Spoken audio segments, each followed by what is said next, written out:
And welcome in, welcome in. It is going down. It's Wake Up 502 After Dark Miami Preview Edition. Joined as always, I am Raashaan Myers here with the architect himself and card carrying Miami Hurricanes fan. As you can see, which is going to make this a very awkward conversation for everybody involved.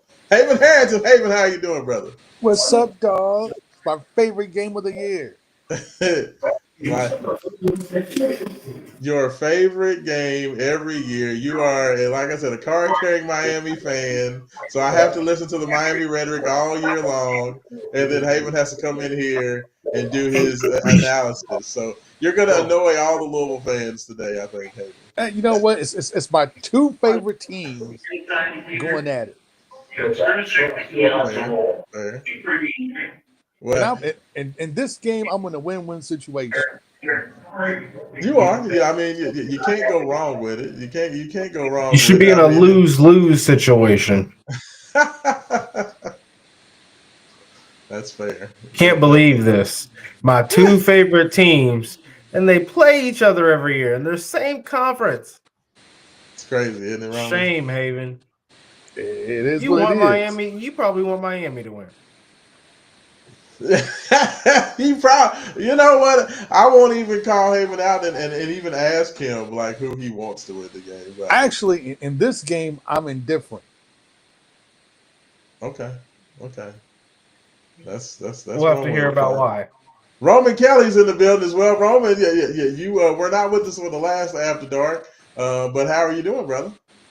I'm doing great. Doing great. Excited to be in here. Excited to be talking about a little bit of Louisville versus Miami and how we're going to get the job done, Raashaan, and upset Haven. Absolutely, yes. It's all about upsetting Haven today. I like that. I like that as the tagline for the week. How's the knee doing, man? You doing all right with the rehab? Doing great. Doing great. It's getting stronger day by day. I'm doing things I couldn't do just a few days ago, which feels great, like walk down steps normally. So, we're getting there. Cool. Love to hear it. Love to hear it. So, all right, fellas. So let me ask you this, and then y'all can go on that. I might have to step away for just a hot little second, but let me ask you all this. First of all, Yes. give me your initial thoughts and feelings. Like as this week has gone, we've been through a bye week. We've washed out the taste of. We know what happened with UVA 2 weeks ago. How has your feelings changed from when UVA just completed to how you're feeling now, moving forward, getting ready for Miami just a couple days out? I'm feeling good. I'm feeling slowly but surely better by better day by day. And when I say that with as much hope and confidence just about any team can really have going into, you know, a game against the most complete team in the country. Haven, any team would be worried about this game right now, going into Miami on their home field with the way that they're playing. So, I'm not going to be mad at any Louisville fans for feeling not optimistic, not confident about Louisville's chances at going and getting a victory. I'm not saying that it's very likely that we're going to go and get a victory. But what I will say is I have seen us at times this season play at a level where if you can do that for the entirety of a game and not shoot yourself in the foot, slap yourself in the back of the head, and slip on a banana, then Yeah, it's been a whole you lot of this should you Louisville should team. you should be able to play with this Miami team. Yeah, it's been a whole lot of this Louisville team not to shoot themselves in the foot. It's not hard. It's not hard. You take care of the football. That's Like you it. wouldn't think. Take care of the football. It's like you wouldn't think it wouldn't be hard. But have they played a game yet this season where they haven't had one quarter where you're like, what the fuck? They've had that in every single game this season. I mean, like even against EKU, like you had a pick six, two back-to-back interceptions. It was just EKU. They just couldn't do nothing with it. We tried to give the game to JMU. JMU didn't want the game. They gave it back to us and was like, "Here, you take it." Still covered. we did. We did. Bowling Green. was probably our most complete game. And even then, we had stretches where you kind of like,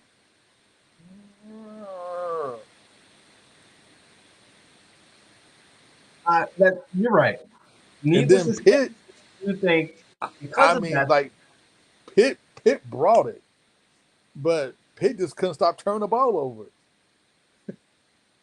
yeah. And I mean, they just Virginia, gave offense a Virginia, chance. outside of those two turnovers and that muffed snap, that messed up snap on the field goal, which is 3 boneheaded mistakes, that we outplayed Virginia, did we not? But here's the thing: like you outplayed Virginia, but you gave them 17 points. You literally gifted them 17 points. It's hard to win when you give somebody 17 points. And the fact we're still in the game, the fact the game with the overtime just lets you know just how much we outplayed them, but also lets you know how much we just stabbed ourselves. We just kept shooting ourselves in the foot.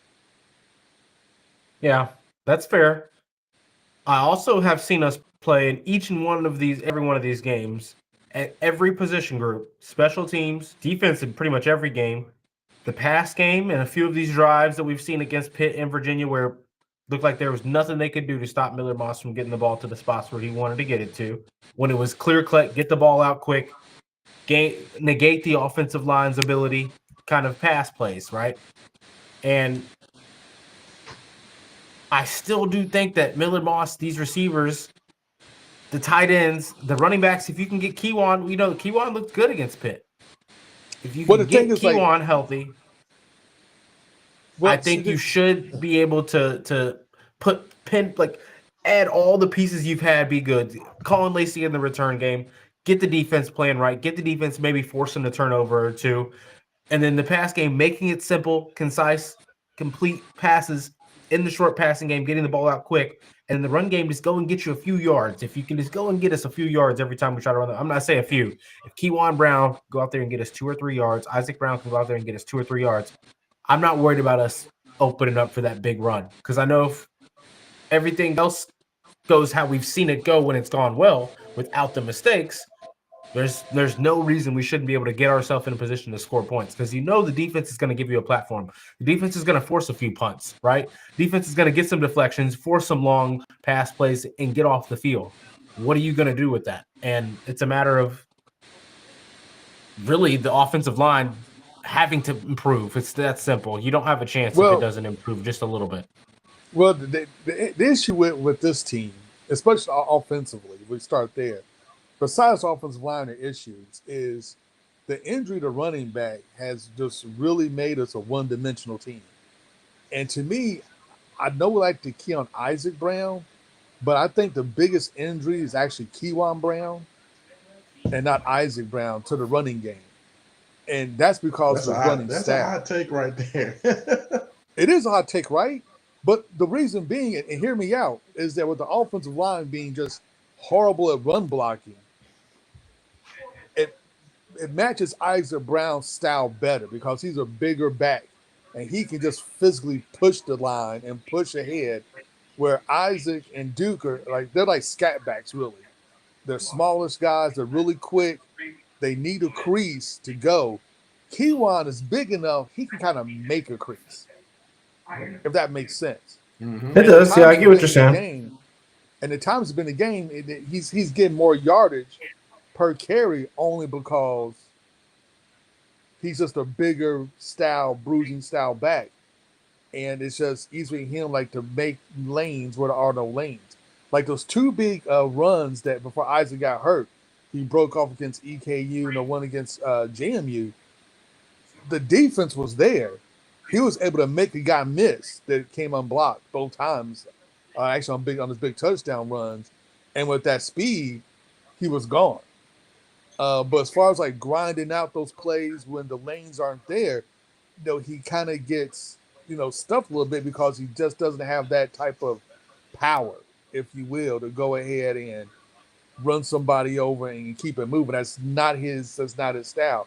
He needs offensive line that can kind of get him some creases so he can go. And our offensive line this year just hasn't given any of our running backs creases. That's why I said Keywan Brown, for me, is the most important running back to this group.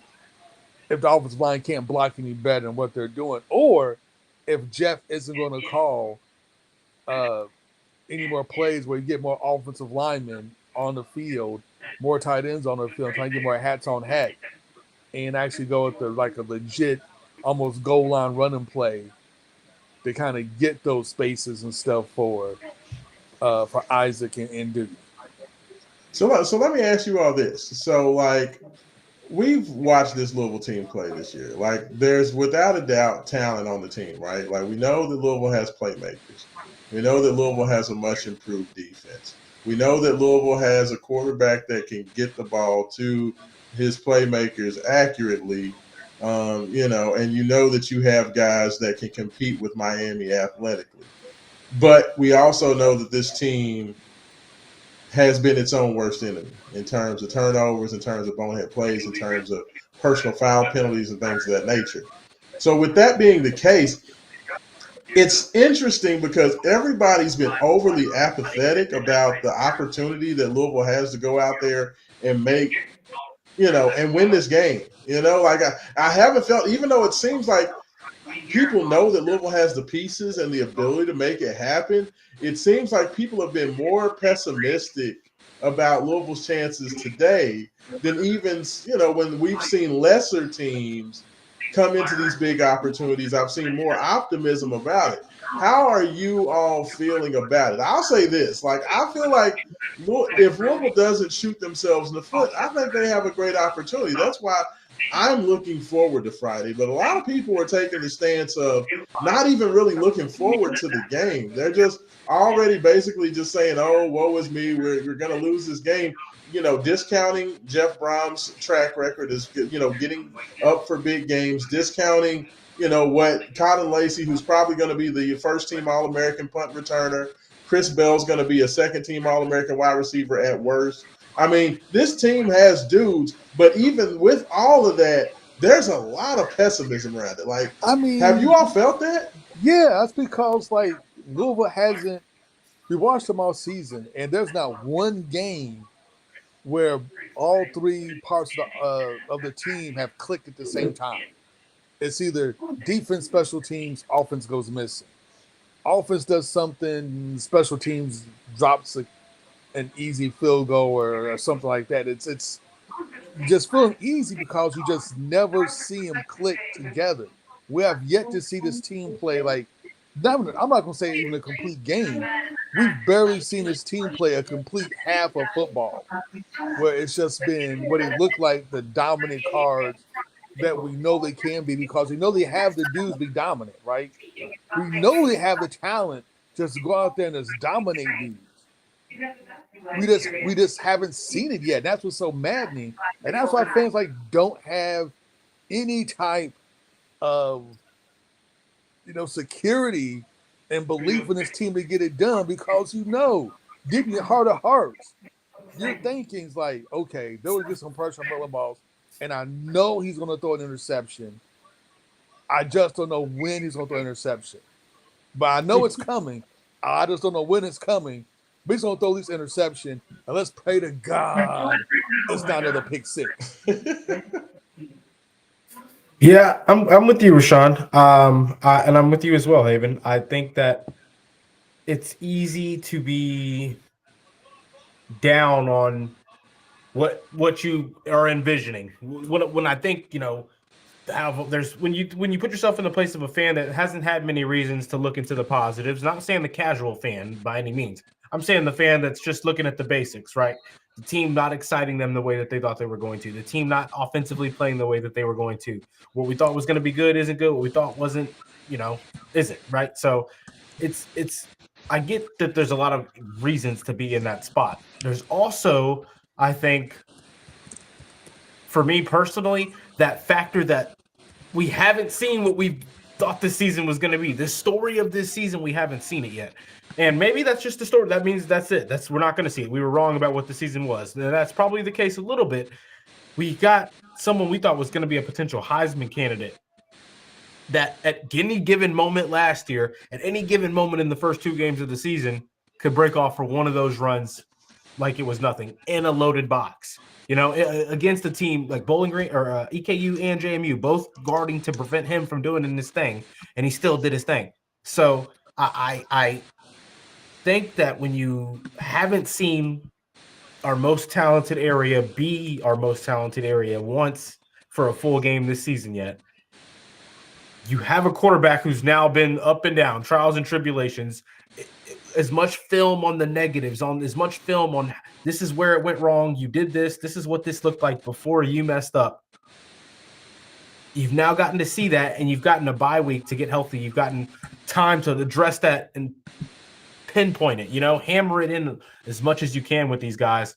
Not to mention Jeff Brom is prone to game planning good in these situations, getting his guys up for these situations and getting them to want to play hard. So I think that that's also another factor. I'm not going to, there's nothing you can pinpoint statistically with that. It's not a stat out there. Big game Brom. There's no big game winning ability on your attributes as a coach when you're, building in a video game or something, right? So James Franklin like to disagree with you on that.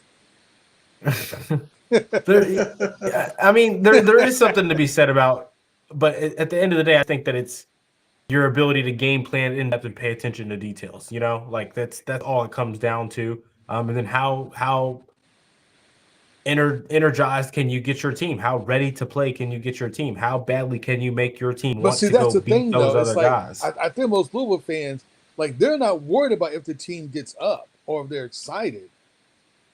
Well, that's part of the case with the offensive line. But when you also do get up for it, though, Haven, that's an added factor. That momentum you're able to have, especially on the road. It's like, wait a minute, we can beat this team. Wait a minute, we're playing harder than them. That does something. That's contagious. Yeah, it is contagious. But I don't know. To me, this team is just maddening. It just make want to pull your own teeth out because, like, you see all the talent. And the talent's there. They just you just refuse to put the pieces of the puzzle together.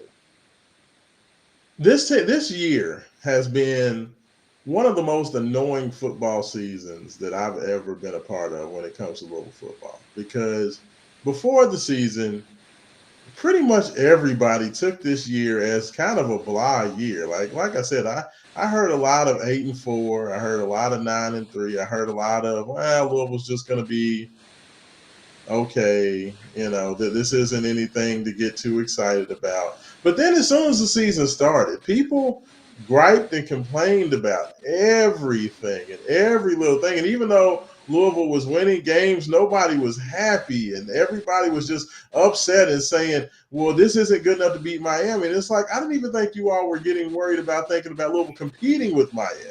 But it's been a constant complaint.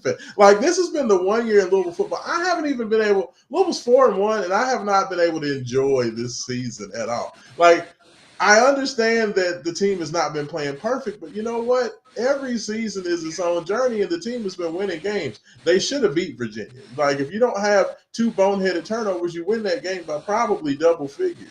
It didn't end up happening, but it is what it is. Like, there have been much, much worse Louisville seasons than this year, and Louisville's still on track to pretty much finish exactly where everybody thought they were going to finish at in the first place. So I've never really understood just so much negativity wrapped around this team. Like, if anybody should be upset, I literally had the expectation of this team. If this team can't go 10-2 with this type of schedule, I don't know when they're going to go 10-2. And the schedule got easier since you made that prediction. Yeah, exactly. So, like, I can understand me being upset. I haven't even been as negative as the fans have been, even though the fans didn't expect anything from this team. And that's one of the things that has made this such a non-enjoyable season. And the team is frustrating, and they do a lot of things not the way you would like them. But there's a lot of things I love about this team. Like, I love this team's defense. I love the players. I love the playmakers. I love what I'm seeing from Chris Bell. I love what I'm seeing and getting from Colin Lacey. There's a lot of good parts about it, but man, it's just Roman, have you enjoyed this football season of this season of Louisville football at all? To me, it's been a very much like work this whole season. I've had a lot of exciting moments. You know, the punt Yes, returns were huge. I wasn't really down on the team until the interception that Miller Moss threw. I yes, wasn't even like, I was still cool up until like after the fumble. You know, the fumble, I yes, wasn't even, obviously, because that's not on Miller. I everything in the first 4 games was as expected. I felt like, the first quarter against Pitt was a bit unacceptable, but I didn't see anything that surprised me outside of the secondary looking like it was competent and a defensive line looking like it was going to be actually one of the top in the ACC rather than just good. You know, yes, yes, because we knew that these guys were kind of pretty highly rated coming in. It was just a matter of, because Caleb Lubin going to be able to do the same thing in the ACC level of play. Is Wes Bailey going to be able to make that transition as well? And they've done it flawlessly. So I've been surprised by the defense's consistency, and how pretty much they have played complete games when that yeah, was their biggest issue last year, right? You didn't know what Louisville defense you were getting and how many quarters of it you were getting it for, yes. and how often it was going to go up and down within that, right? So uh, that's been nice when that was the biggest question mark.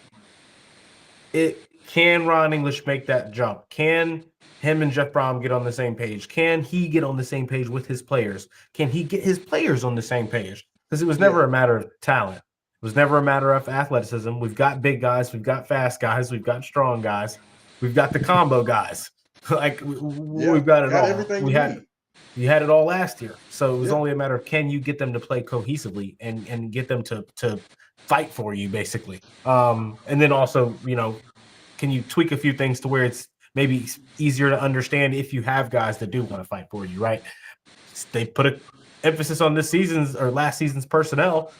Not a lot of guys like that, maybe, or some guys maybe not like that as much as people thought. I thought that was an interesting statement, but can't be mad at him now when he looks like he's got these guys playing for him this year rather than just going out there and playing for themselves, like they kind of seemed like they were doing a little bit last year. So that's been a positive. I've enjoyed that. Yeah, definitely.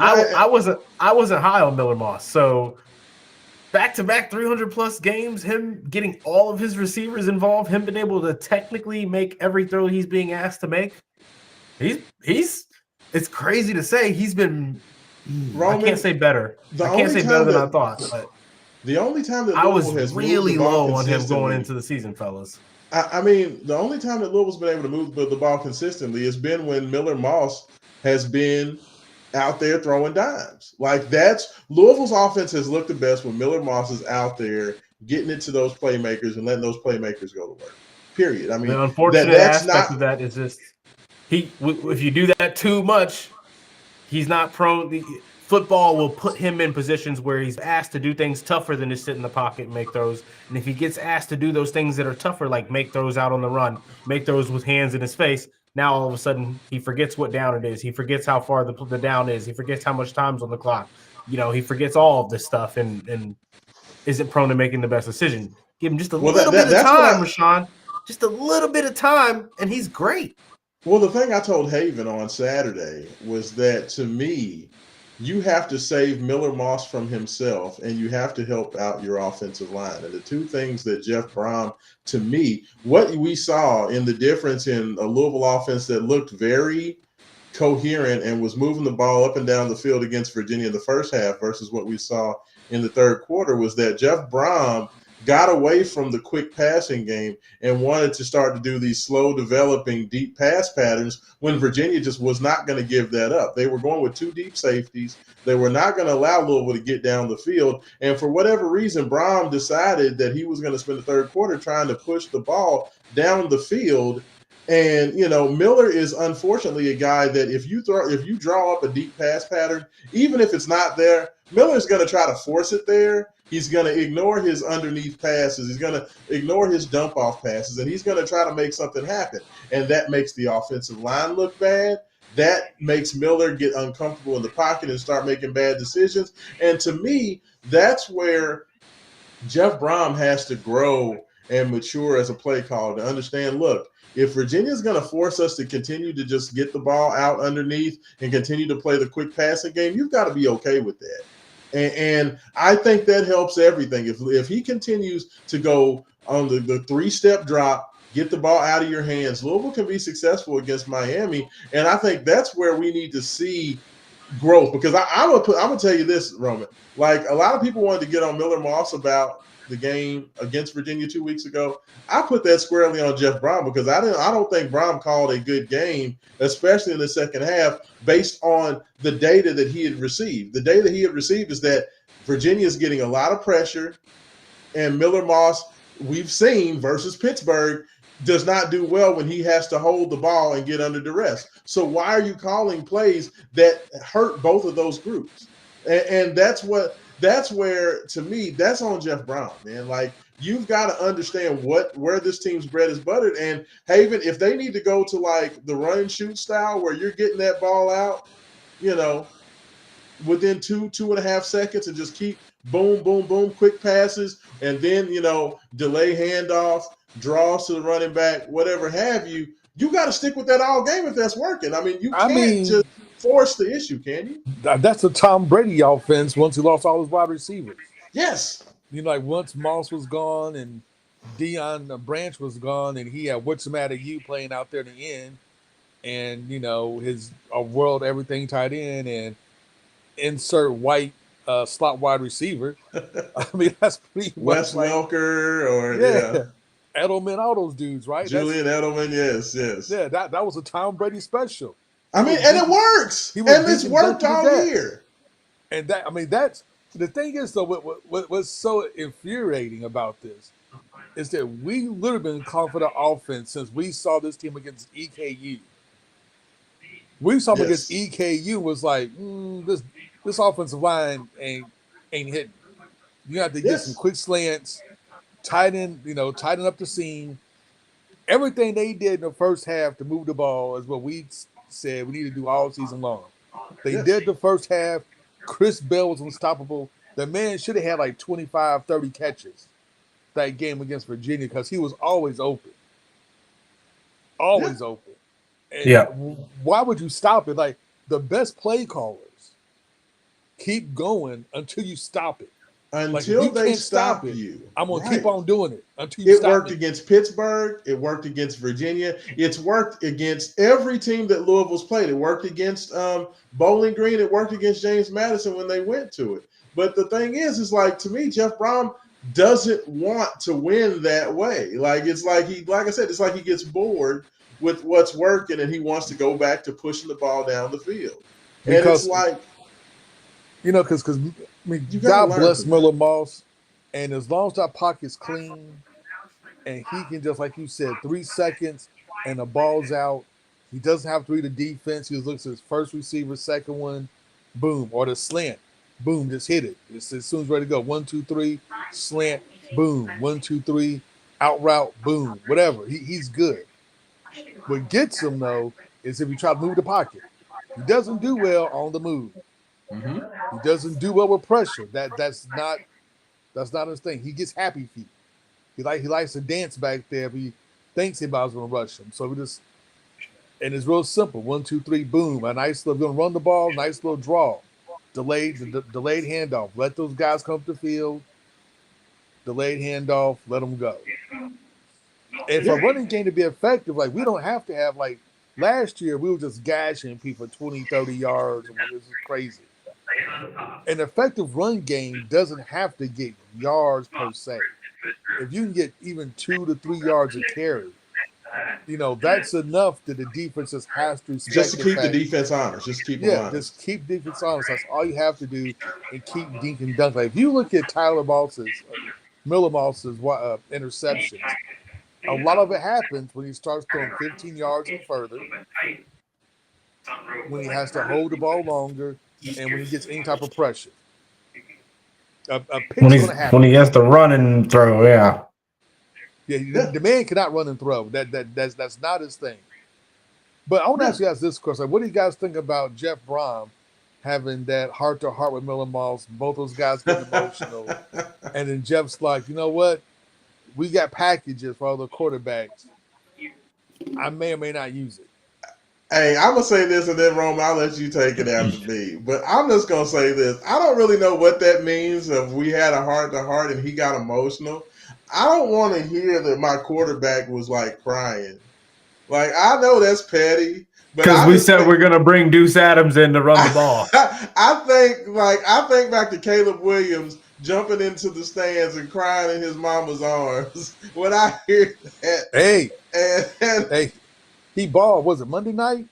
he did ball on Monday night, but still, I don't want to see I don't want to hear about my quarterback crying, man. Like, so when I hear my coach saying he got emotional, like, why you cry? Ain't no crying in football, bro. Like, you deserve to have somebody looking at your job because you keep doing the same stupid shit over and over again. And people done told you stop doing that dumb shit since you was probably a freshman in high school.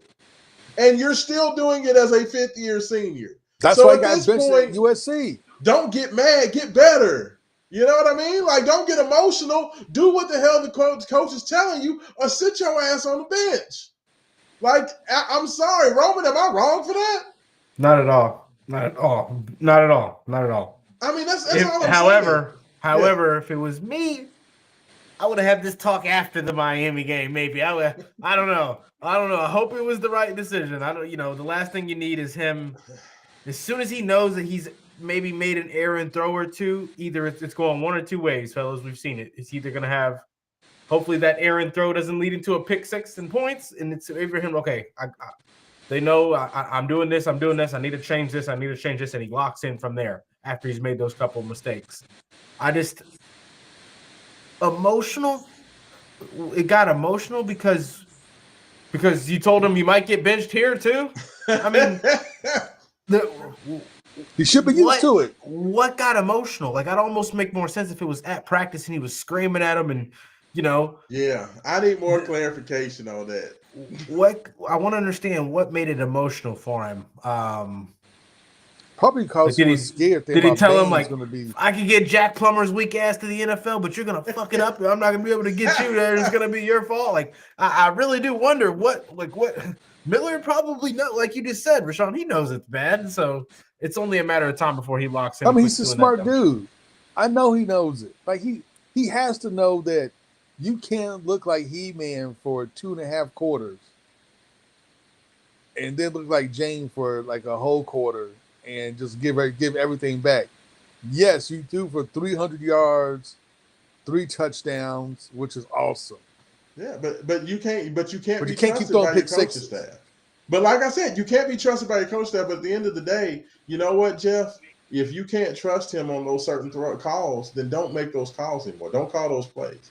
Like, to me, you got to help your quarterback out. Like, because this is not the first game where we've seen Miller Moss have these issues and have these throws. He had that throw, that pick six that should have been against James Madison, where the JMU guy just drops the ball. He had probably 2 other interceptions against Pittsburgh he could have thrown, but the Pittsburgh guys dropped the ball. He had like 6 passes that could have been picked off in the Virginia game, but he only, had the 1 picked off. Like, there's certain play calls and certain times where you've called plays where Miller's had to hold the ball longer, and they almost all ended in disaster. So at some point, your coach has to say either I'm going to quit calling these plays, or I'm going to have to put somebody else in if I just can't help myself and I have to call these plays. Now, me personally, I would say, you know what? Miller has done good with this set of play calls. And in this set of circumstances, keeping him in these parameters, he's been good. Let's just stick with that. You know what I mean? Like, I just don't understand. It's like Jeff Brown is refusing to make the adjustments based on what he's seeing. Like, A, my quarterback, doesn't make great decisions on downfield throws, and B, my offensive line can't block for more than about 3 seconds. And now you got Ruben Bain coming in on Friday night. So what are we going to do, Jeff? Are we still trying to throw the ball 40 yards down the field, or are we trying to win the football game? We're going to throw a freshman out there. Let's put Deuce out there. It's like, and he's fast. I mean, Deuce has had, 2 series this year. And now you're talking about putting Deuce in on the road at number 2 Miami. What are we doing? I mean, it's just like a wildcat option. He's just going to get the ball and run. That's what I don't want him to do. If you're bringing Deuce in, fake doing that and throw it a touch on the 5-yard line and throw a touchdown. Well, the Outside of thing that, is, like, don't bring Deuce out there to try to go Hey, beat if Miami's they go defensive with some of line. that, if they go with some of that kind of ball handling, like I can either go with the shovel pass to the inside, or I'm gonna throw pitch it to the outside, or I'm gonna keep it. I personally like that with a guy like With Deuce Jaleel because Skinner throwing an in route in front of him, lined yes, up with him, yes. Like exactly. to me, like I like something like that. Or Colin Lacey. You send Colin Lacey on, send him in A motion, little snap the drag route. ball, and I can either go to Lacey with the shovel pass, or I can pitch it outside to Isaac Brown. I think that is something that could work in certain situations in short yardage. If it's say a 3rd and 2, 3rd and 3, I like that option. but it So only works if Deuce at least runs it twice, yeah. and he comes in as the guy that you know is going to run it, and then he'll do some freaky stuff. Yeah. I mean, so I don't mind changing it up, but just the fact that you're doing this just now. I mean, Haven, we called for it from the first year that Brown was Since the here. EKU game. Well, I mean, just talking about, you remember, like when when Brian Brown was the quarterback, and Petrino would give Brian that second quarter to say, you know what, I know we have a incumbent quarterback here, but we're going to get our prospective young guy some work in the second quarter of these games just to get him ready, just in case we need him.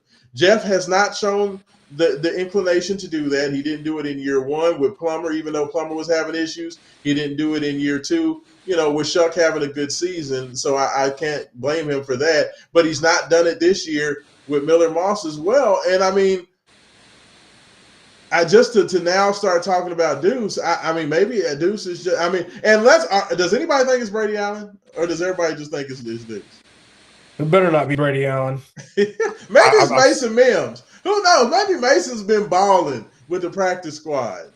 You know what I'm saying? But I don't like. I feel like, really and truthfully, honestly, I think Jeff just put it out there to just make Miami have to prepare for 2 quarterbacks. I don't think that we're even going to see Deuce in this game unless he maybe comes in for like one kind of like wildcat play.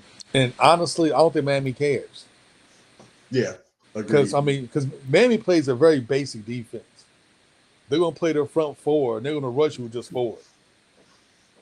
Well, and that was going to take me to my next point. So, Roman, I know that you've done some game review on Miami, and of course, we've seen some of Miami's games this year is Miami, Florida State, and we saw Miami and South Florida. We've seen this Miami team from you and what you've seen with your kind of game review of the Hurricanes. Kind of give me your thoughts, like how good, like we all know who Ruben Bain is, but to me, that Miami secondary is not locked down. Like to me, I feel like there are plays that can be had down the field if you can get past that pass rush.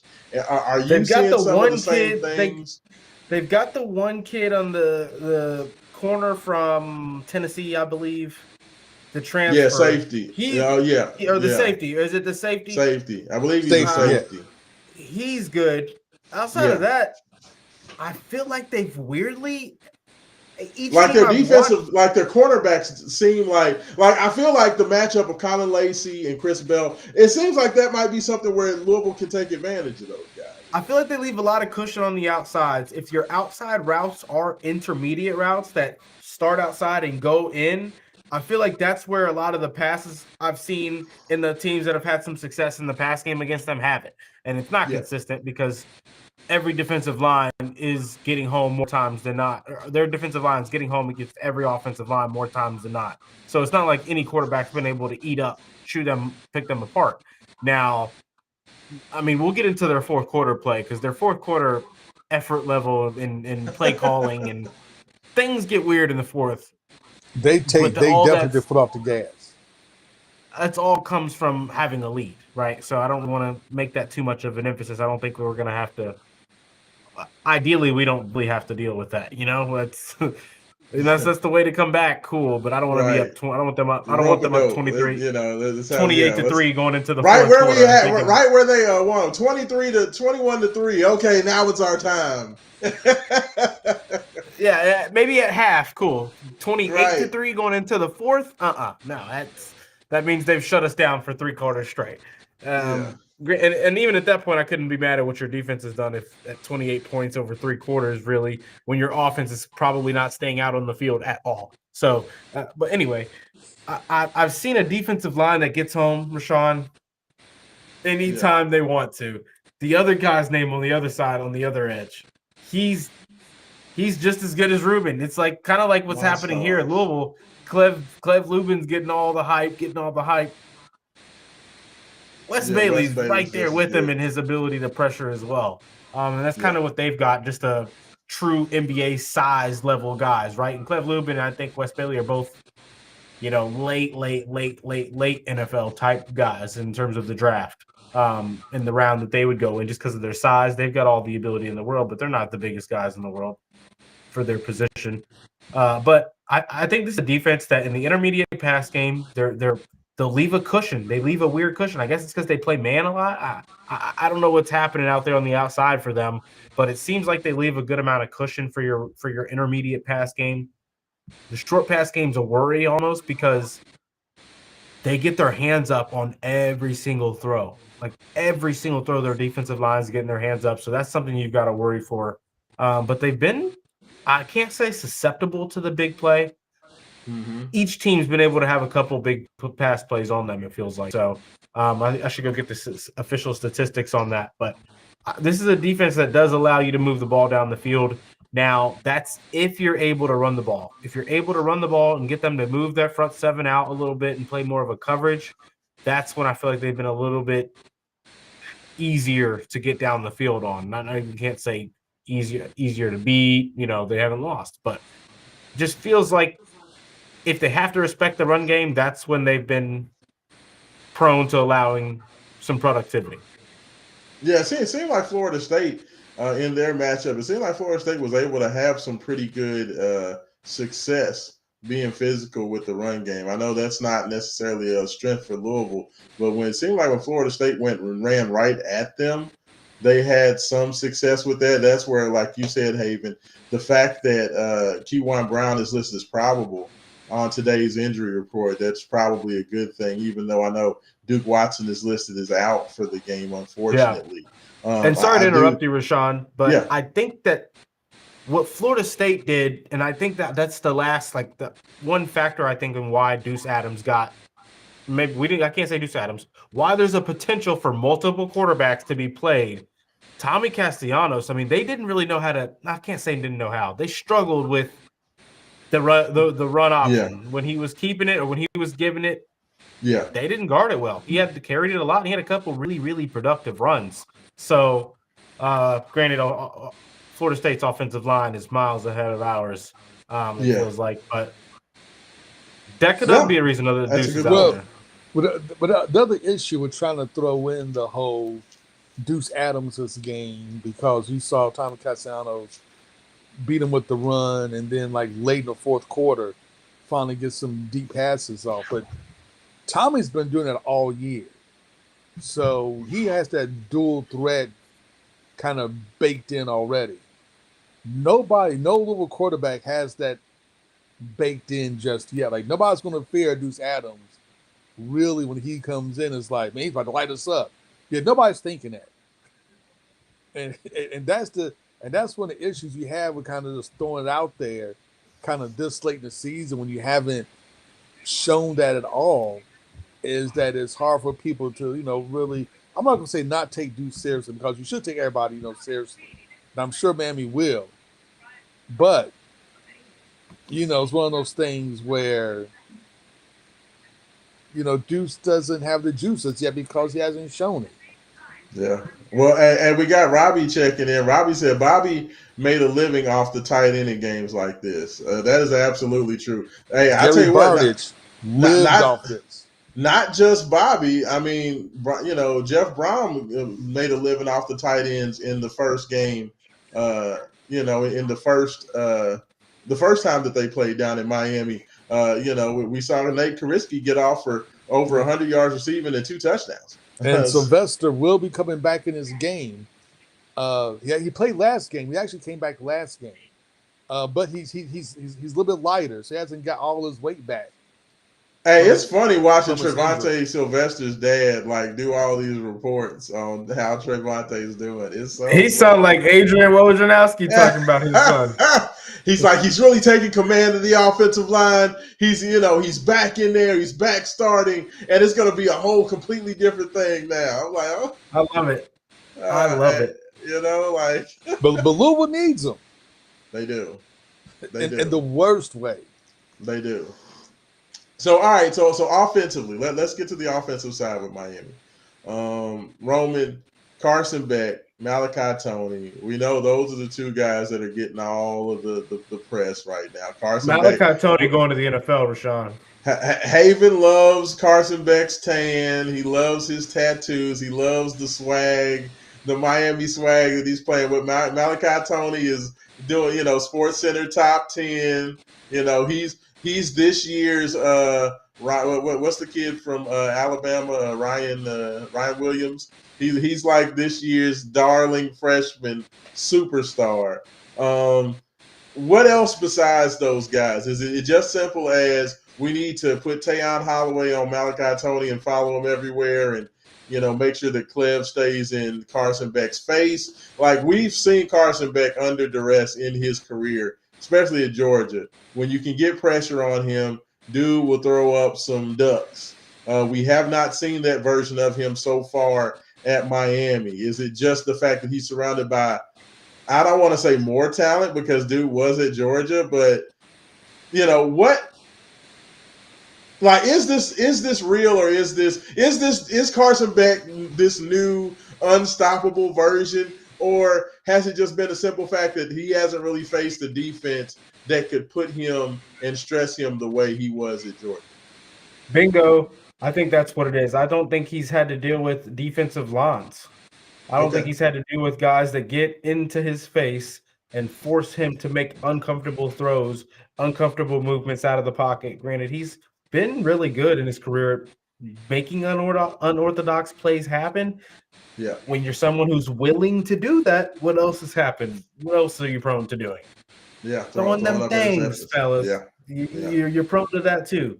And he also had a lot of close games at Georgia, so that's what's weird. It's like, when you got to throw the ball in close games, you got to get the ball downfield. You're also more prone to being in that situation just automatically. So it's kind of a weird spot he was in at Georgia. Just to mention, I think he was a little bit of a bonehead. I think he is. I think he's a clout chaser too. I think he's fake. I think he's got a black cloud over his head. I think it's all going to come crashing down. Cheated on his girlfriend. It. Not a good sign.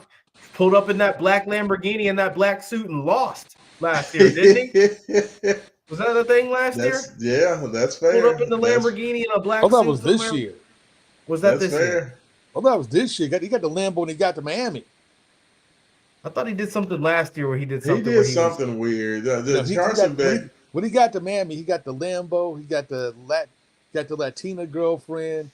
He got the tattoos and the gold chain. He went straight Miami. He went straight south. Exactly. He's not worried about the right things, Raashaan. Yeah. That's thing thrower central. Central. When the game's on the line, the pressure's getting to you. You got Wes Bailey coming right there. You've got Clev Leuven coming right there. Malachi Tony's locked up. What are you going to do? What are you going to do? You're going to throw it to TJ Quinn. That's what you're going to do. And I'm excited for it. I'm ready for it. Now, I'm just obviously kidding, of course. Not really. I do think that he's got some bad karma coming his way, but I can't be certain that that's going to happen this Friday. But I do think that he was more prone to those mistakes because he got to see tougher defensive lines. I think defenses in the SEC obviously put him in tougher positions more often. Hey, and when you're in close games, we saw him against a very good defense in Notre Dame, and that Miami offense wasn't going up and down the field like that against Notre Dame. That was a nip and tuck, low scoring game till the end.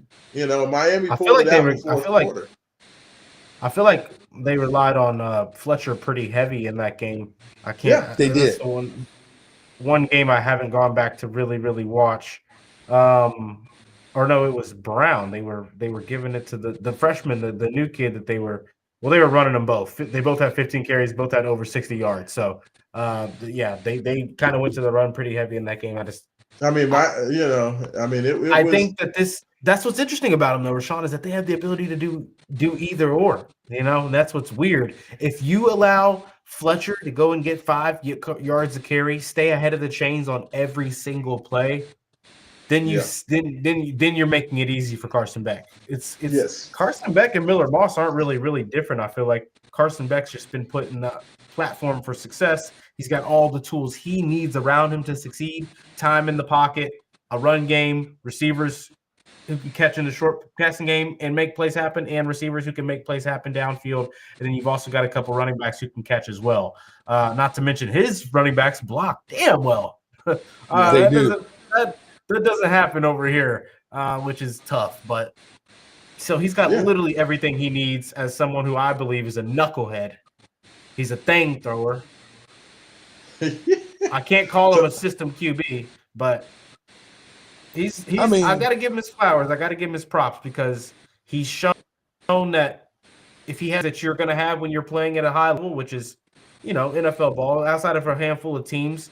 If you threw him in an NFL system right now, based on what I've seen this year, he has all the tools he'd be able to succeed. Right? I'm not saying as a starting level guy who's going to win you playoff games, but he clearly has the arm talent. Even after the what was it, Tommy John surgery or PCL or whatever it is in your elbow yeah, I that believe it common was some surgery. sort of like Tommy Johns or something like I that. mean, But but like if you look at this Hurricanes team, the strength of this team is the trenches, the offensive line, and their defensive and line. Like defensive that's line, the real strength of the Miami team. yeah, Is that They they can went go out get 5 yards every time in the run, and they can go shut you up in the run. and they can block and they can pass block and they're great run blockers. Is that Miami spent a lot of their money. I know they went and got Carson Beck. They spent a lot of money on the offensive line and making sure they had those hogs up front because that's what Mario Cristobal was his Miami. He was the offensive lineman, so he knows offensive lineman. And they went made sure they had a great offensive lineman. They got a new defensive coordinator, which has made all the difference in the world yeah, with their team. And now they're a very balanced team. Miami is a very balanced team. Now, are they like the Miami of old when you had Gino Torretta and those guys there when they were just housing folks? That's not this Miami's offense, right?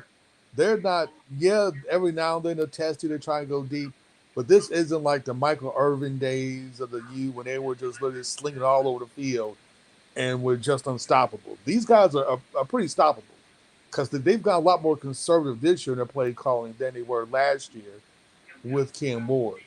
So yeah, you can get them. You can get them because Miami, like Louisville, they have yet to play a full game. They have yet to play a perfect game. They've had spots in games where they look like super suspect. And like Roman pointed out, in the fourth quarter, they are prone to take their foot off the gas and start cruising in the fourth quarter. And that's a bad habit to get into because one of these days you're going to take your foot off the gas in the fourth quarter, and there's going to be an offensively potent team that can take advantage of that. And before you know it, momentum is shifted. You're struggling to get back in the game, and you lose. yeah. Hey, to me, like if Louisville can find a way to keep this thing close into halftime, say a tie ball game like 14-14 going into halftime, and you're looking them right in the face, you put that game pressure on Miami and see if you can get them to make a mistake in like the third quarter. I think that's like where you can have an opportunity to pull that upset in Coral Gables. I think that's going to be the biggest thing. Winning on first down, staying, keeping Miami in second and long, third and long. That was my analysis against Virginia. That's my analysis against Miami because if you get them in long down and distances and you are able to unleash Cleve Lubin and Wes Bailey and Renee Conga and let them get after Carson Beck, I think, like you said, Roman, I think there's opportunity there for that secondary and for those linebackers to make a play. So I think that's where this game is going to be won. It's going to be on first down. It's going to be stopping the run. It's going to be keeping Fletcher, keeping him under control. He's averaging 5.5 yards per carry. Louisville needs to make that about 2.5 yards per carry on Friday night if they want to get a win. I think that's probably the biggest path to victory. And then, of course, taking care of the football. Like you can't have the turnovers. Louisville has had a turnover. Has it been in every game this year, Haven? I think. Did they have a Yes. turnover against Bowling Green? Yes. Bowling Green's the only game they didn't turn the ball They over. did. That's the only game this year where they did not have a turnover. So they have turnovers in 4 of the 5 games this year. Miller Moss has thrown a pick 6 in 4 of the 5 games this year. Like that's an unbelievable stat that the dude has literally thrown for a defensive touchdown in 4 of the 5 games. He's But accurate. What can we uh, say? he's consistent. But like that right there, I think those are going to be the biggest keys to victory. It's just I think if Louisville can just stay solid, if you can get that game pressure into the third quarter, start of the fourth quarter, I think this Miami team could end up shooting themselves in the foot. But you got to just maintain balance. Throw the ball away if you need to. If you need to punt the ball. You have a good defense. Trust in your defense. Just don't make any stupid mistakes. And if you do that, you're going to have a shot because I think you got the playmakers to make it happen. Hey, fellas, so let's go ahead. Let's get, I know we're coming up on an hour. Let's go ahead. Let's get predictions on the game.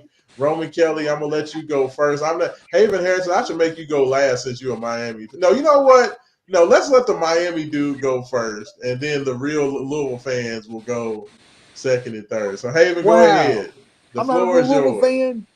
The real Louisville fans are over here. What you mean? I'm an OG. Look, I was a Louisville fan before either of you guys were Louisville football fans. That's probably true. That's Probably, definitely yes. true for Probably. Roman. I remember Wasn't going down alive to yet. original Orange Yeah. Bowl to watch Howard Snellenberger and the Cardinals play Miami. That's fair. That is fair. That's fair. Fine, Haven Harrington. So give me your prediction. Give me how you think it's going to go. Give me your keys to the game. Give me a final score. And get player of the game. All that good stuff. All right, keys to the game. It's very simple. Don't turn the ball over. Don't turn the ball over. You probably win the game. It's literally probably that simple. Don't turn the ball over. Get one turnover yourself. Win the turnover. If you turn the ball over, at least you have to win the turnover battle. So if you turn over once, then you got to get at least 2. You must win the turnover battle. Um, Other than that, I think Louisville has the advantage in special teams. We got a kicker that can kick from 57 yards out, right? We have Colin Lacey, who's a threat to break a run. Every time he gets the ball, every punt return, every kickoff return, he's a threat to running back or to put you in positive yardage. So, 2 big advantages right there. I think the defense, honestly, if we look at their defense and our defense, things are pushed. Miami has probably the best defense ACC. We have the second best defense ACC, like right back to back. So I think that's a push. Offense, we look at position. Honestly, when you go for their wide receivers against our wide receivers, I think we have better wide receivers, Miami. Just straight up and down. I think when healthy, we have better running backs when they're healthy, but they're not healthy. So I have to give the advantage running backs to Miami. Quarterback, you have to get advantage Miami. I mean, Beck has just been better in the pocket than Rock Moss solid. has. Yeah. He's just been rock solid. I think Louisville keeps it close. I think Louisville makes a very interesting game. I think Louisville makes a very interesting game in the fourth quarter. I just don't think offensive. I think at the end of the day, our offensive line won't be able to hold up against our defensive pressure, and that's going to cause Miller Moss to get happy feet. He's going to throw a pick because I just don't think I don't think Jeff is going to do what it takes to stop Bain and them, which is like I said, bring 2 to 3 tight end sets, maybe sacrifice one of your wide receivers out there. I don't think he's ready for that just yet to do that. I'm going to say Miami 35-24. 35-24. Okay, I like it. I like it. I knew you was gonna pick Miami. That's why we went ahead and get you out of the way first. All right, Roman Kelly, what you got for me? Keys to the game. Obviously, the first main one is going to be the same as Haven. It's take care of the football. You cannot gift the other team points. You cannot gift the other team extra possessions. You've got to make use of your possessions, hold the ball, be methodical in your drives, get into the red zone, and make things happen. Don't get cute at half field on 4th down. None of that. Oh God. That's my main takeaway. Please. Main key to the game. Second key to the game, I'm sorry, is going to be playing Louisville football that we've seen this year. Play our football, and that's fast passing game, run the ball 2 or 3 yards when you can get it, right? You push to one side really heavy. You don't run the ball in the pistol every single time. You go under center and you go do whatever you have to for those 2 or 3 yards. Because then that can be the difference maker between a short yard play that you're capable of getting and a short yard play that you're not capable of getting. So I'm going to say just finding a way with Trevante Sylvester, maybe Deuce Adams, maybe a couple of different things in the Wildcat without getting crazy and without getting too insane. Some direct snap stuff maybe to other guys. Finding ways to creatively get the ball up the field without having to throw it every single time. But when you are throwing it, keeping it simple, keeping Miller Moss in a position where he can succeed, and not having to go crazy. I also asked the offensive line. I mean, blocking's effort level is, fellas, it's being on the same page with the guy next to you and having high effort level. I'm going to continue to say that. You've had time off, you've had the film, you should have even more understanding than you've had any point in this season with the guy next to you. You know, I expect Pete Niger, Trevante Sylvester to get these guys on the same page and let's see some improvement in the run game. And go force on the defensive end, just keep doing what you're doing. Do what you have been doing. Ron English, play clean football. Get this team in the situational football. It hasn't been good this year. In situational football, we've given up some big plays, 3rd and 2, allowing 16-yard runs, right? And to before you're getting in the field position, right? And a couple plays against Virginia were perfect defense for 3 plays, 3 or 4 plays in a row, and then on the most important play of the drive, they're allowing a 5-6 yard gain on a 2-yard play, right? You just can't have any of that. You've got to be smart in the situational football. You've got to make sure you're running different stuff and not being predictable. That's kind of all where I'm at with the keys to the game. I think for my score prediction, I think if Louisville wants a chance at winning this game, it really has to go under. So I don't know what I'm thinking with that. I know it's not typically how it goes when Louisville matches up with teams that are better than them. You typically know that Jeff's going to find a way to give his offense the advantage. Right now, I think you've got to find a way to give the defense an advantage, and that's going to mean keeping your offense out there as long as possible. And then our defense is doing what it does. Get your arms up when Carson Beck throws the ball early, right? Now he's throwing it a little bit higher. He's doing things a little bit off target. He's putting things far in front of people because of that. You can get a quarterback off his game early with that. I think that would be nice to see the defense do, just like you did against Eli Holstein early in that game. So, and against Chandler Morris, if I'm being honest, we've done a good job of the defensive line establishing our ground defensively and not just letting quarterbacks go and do whatever they want right over their head. So that's kind of the first key point defensively. But if you can get a turnover, if you can force a turnover, Clev Lube and West Bailey get in the pocket, get in Carson Beck's face, and let your secondary do the rest. I do think they have the ability to do so. Score prediction, though, I'm going to say 28-24.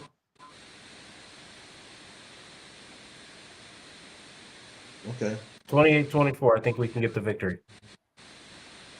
Which actually that goes over. That means we go over, but right there barely. I'll call it a slow game throughout, but we barely do go over on the over, hit the over there. I like it. Okay, so for me, I'll say this, fellas. I can't get over the fact that Louisville's defense only gave up 10 points to UVA and their stellar offense in regulation 2 weeks ago. That was a dominant overall defensive performance. I feel like the Louisville defense has not gotten nearly the credit that they should have for just how good they are. I think that our fans have been so focused on what they think the offense should have been, that they are ignoring the fact that Ron English is putting on a masterclass. Dude may be up for, the coordinator of the year type awards. Brother man has been in his bag this year. Louisville packing that defense down to Coral Gables. Those guys and that side of the ball is my key to the game. I feel that this Louisville offense needs to play a defensive-friendly game. Now, normally when you talk about a defensive-friendly game, you're talking about running the ball, possessing the ball, shortening the game. The difference between what Louisville's going to do is they're going to go with the quick passing game, but they're going to pass the ball, but they're also going to work on the time of possession. That means quick passing, get your 5, 6, 7 yard pass completions, keep that clock rolling, possess the ball. Miller Moss, if you need to throw the ball away or if you need to take the sack and punt it back to the and let the defense go back out there, you do that. I think that Louisville's going to try to keep this score low. I want to see you've done your job if it's like 10, let's say 10-7 at the half and Miami's leading. If it's 10-7 at the half, I feel like you're in a good spot right there. But I think that You're asking for a lot. I think that Louisville can do that. After what they were able to do with the Virginia team that has consistently and methodically marched the ball up and down the field on everybody, they didn't get nothing against U of L's defense. That was for as good as that Virginia offense has been, I don't think Miami, in terms of constant execution. They may have better athletes and they may have more explosive guys, but in terms of consistently being able to methodically march the ball up and down the field, Miami tends to win on a lot of big explosives. And Louisville's not really been giving up explosives this year. Like they haven't really done much of that at all. And I think if they can continue to do that, Miami, I think they could get impatient and they could have some things happen. So, like for me, I think it's going to be all about the defense on this one. I think that the offense needs to just play a smart game. As you guys said, don't turn it over.